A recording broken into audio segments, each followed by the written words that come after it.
పవన్ కళ్యాణ్ గారు చాలా గ్రేట్, చాలా చాలా చాలా గ్రేట్ అండి. పవన్ కళ్యాణ్ గారిని మనం చాలా మెచ్చుకోవాలి. ఎందుకంటే పవన్ కళ్యాణ్ హెలికాప్టర్ వేసుకుని మొత్తం అడుగులంట తిరిగేస్తున్నాడు. అడుగులంట హెలికాప్టర్తో కాదండి, మళ్ళీ మామూలుగా నడుచుకుని వెళ్ళిపోతున్నాడు. అక్కడ యానిమల్స్ ఉండొచ్చు, నక్సలైట్లు ఉండొచ్చు, ఎవరైనా ఉండొచ్చు అండి.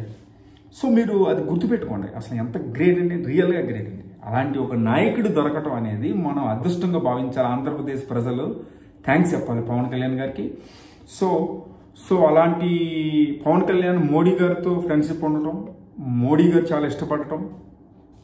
సో చంద్రబాబు నాయుడు గారిని ఇప్పుడు తెలుగుదేశం పార్టీ నిజంగా ఇప్పుడు ఎవరిని క్రిటిసైజ్ చేయనండి నేను, కానీ తెలుగుదేశం పార్టీ మీరు ఆలోచించండి ఒకసారి. తెలుగుదేశం పార్టీ అనేది చంద్రబాబు నాయుడు గారు జైల్లో ఉన్నప్పుడు ఎవరంటే ఫస్ట్ పూనుకుంది? పవన్ కళ్యాణ్ గారు కదా. సో అంటే నేను ఎందుకు చెప్తానంటే ఇవన్నీ అంటే తెలుగుదేశం పార్టీని అతాపాతాలను తొక్కేస్తానన్న వాళ్ళని అతాపాతాలను తొక్కేసేసి అతాపాతాలంలోకి వెళ్ళిపోయిన పార్టీని ఒక రేంజ్ స్థాయికి తీసుకెళ్ళిపోయిన Pawan Kalyan is great. Power star అన్నట్టు ఉంటుంది. మరి పవన్ కళ్యాణ్ అంటే అలా ఉంటుంది. పవన్ కళ్యాణ్ గారి గురించి మనం లైక్ చేయండి, షేర్ చేయండి, సబ్స్క్రైబ్ చేయండి. ఎందుకంటే పవన్ కళ్యాణ్ అనే నాయకుడు 2 నూరేళ్లు బతకాలి, ఆంధ్రప్రదేశ్ ప్రజలకి న్యాయం చేకూర్చాలి. పవన్ కళ్యాణ్ లాంటి వ్యక్తి ఉండటం మన అదృష్టంగా భావిస్తూ అండ్ అడవుల్ని కాపాడాలి.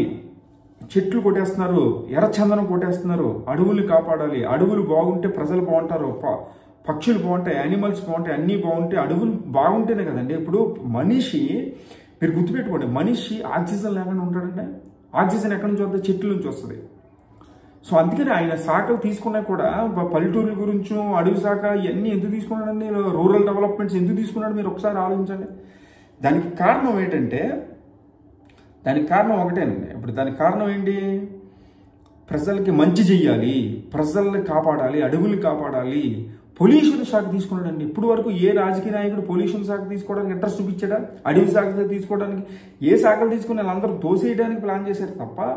కానీ పవన్ కళ్యాణ్ అలా కాదండి. పవన్ కళ్యాణ్ అనే వ్యక్తి నిజాయితీపరుడు, greatest leader in the world. వరల్డ్లోనే #1 లీడర్. అంటే వాళ్ళలో #1 లీడర్ అంటే దాని అర్థం ఏంటి? తన రాజకీయాన్ని అంత రాముడులాగా ధర్మంగా పాటిస్తున్నాడు. అదే #1 అంటే. తన నిజాయితీ, ఒక్క రూపాయి కూడా, సింగిల్ పైసా కూడా కరప్షన్ లేకుండా రాజకీయం చేస్తున్న ఏకైక పవన్ కళ్యాణ్కి జై హింద్.